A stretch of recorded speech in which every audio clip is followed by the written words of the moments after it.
Ration കാർഡിൽ വ്യാജമായി പേര് ചേർത്തു. ശ്രീനാദേവിക്കെതിരെ പരാതി.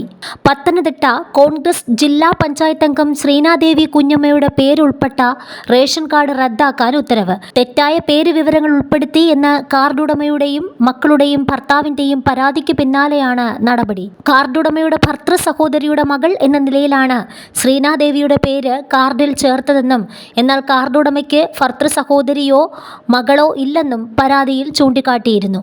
അടൂർ താലൂക്ക് സപ്ലൈ ഓഫീസറാണ് കാർഡ് റദ്ദാക്കിയത്. 2020 തദ്ദേശ തെരഞ്ഞെടുപ്പിൽ CPI സ്ഥാനാർത്ഥിയായാണ് ശ്രീനാദേവി പള്ളിക്കൽ ഡിവിഷനിൽ നിന്ന് മത്സരിച്ച് വിജയിച്ചത്. ഏറത്ത് പഞ്ചായത്തിലെ യശോദയുടെ വീടിന്റെ പേരിലാണ് റേഷൻ കാർഡ് എടുത്തത്. അതിനെതിരെ അന്ന് കോൺഗ്രസ് പരാതി നൽകിയെങ്കിലും തള്ളിപ്പോയി. CPIയുമായി ഇടഞ്ഞ ശ്രീനാദേവി കഴിഞ്ഞ തെരഞ്ഞെടുപ്പിൽ കോൺഗ്രസ് സ്ഥാനാർത്ഥിയായി പള്ളിക്കൽ ഡിവിഷനിൽ നിന്ന് വിജയിച്ചു.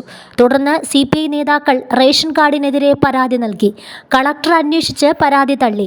പ്രാദേശിക CPI നേതൃത്വം വീണ്ടും ഇടപെട്ടാണ് പുതിയ പരാതി നൽകിയതെന്നാണ് സൂചന. 2024 യശോദ മരിച്ചു. യശോദയുടെ ഭർത്താവും മക്കളുമാണ് പരാതി നൽകിയത്. SIR വിവരങ്ങൾ പരിശോധിച്ചപ്പോഴാണ് ശ്രീനാദേവിയുടെ പേര് റേഷൻ കാർഡിലുള്ളതായി അറിയാൻ കഴിഞ്ഞത്. അവർ ബന്ധുവല്ലെന്ന് താലൂക്ക് സപ്ലൈ ഓഫീസർക്ക് നൽകിയ പരാതിയിൽ പറഞ്ഞിരുന്നു.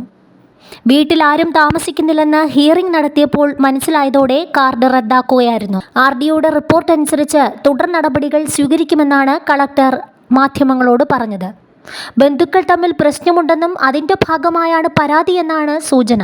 എന്നാൽ ഇതിനു പിന്നിൽ രാഷ്ട്രീയമുണ്ടെന്നും പരാതി വ്യാജമാണെന്നും ഞാനും ആ വീടിന്റെ ഉടമസ്ഥയാണെന്നുമാണ് ശ്രീനാദേവി പറഞ്ഞത്.